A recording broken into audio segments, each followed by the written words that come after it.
ഇതൊരു നഴ്സറിയിൽ കണ്ട കാലാപ്പാടിയാണ്.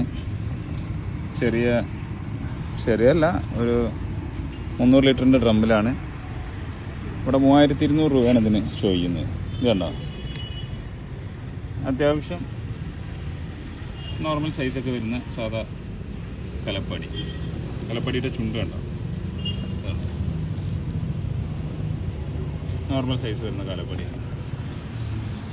അപ്പോൾ കാലാപ്പാടിയാണ്. ഇതിൽ സ്പെഷ്യൽ കാലാപ്പാടികളൊന്നുമില്ല. പിന്നെ എന്തായാലും ഇതിൽ സീഡ്ലിംഗ് ഒക്കെ വന്ന പ്ലാന്റുകളും മാർക്കറ്റിൽ ഒത്തിരി അവൈലബിൾ ആണ്. അങ്ങനെ ഒരു പ്രശ്നം ഇതിനുണ്ട്. ഈ കാലാപ്പാടിയുടെ ഒരു ബുദ്ധിമുട്ടെന്ന് പറഞ്ഞാൽ ഇതിൻ്റെ സീഡ്ലിംഗ് ഉണ്ടാകുന്ന തൈകളും ഏകദേശം സെയിം സ്ട്രക്ചറാണ് ഇതിന് വരുന്നത് എന്നുള്ളൊരു ഡ്രോബാക്ക് കാലാപ്പാടിക്കുണ്ട്. അപ്പോൾ നമുക്ക് തിരിച്ചറിയാൻ ഭയങ്കര ബുദ്ധിമുട്ടാണ്. ഇതൊരു നഴ്സറി കണ്ടതാണ്. വീട്ടിലൊക്കെ ഉള്ള അതേ കാലാപ്പാടിയുടെ ഷേപ്പും രൂപഭാവങ്ങളും എല്ലാമാണ് ഇതിനും കാണുന്നത്. കാലാപ്പാടി ഒത്തിരി അവൈലബിൾ ആയിട്ട് പല സ്ഥലത്തും അവൈലബിൾ ആയിട്ടുള്ള പ്ലാന്റാണ്.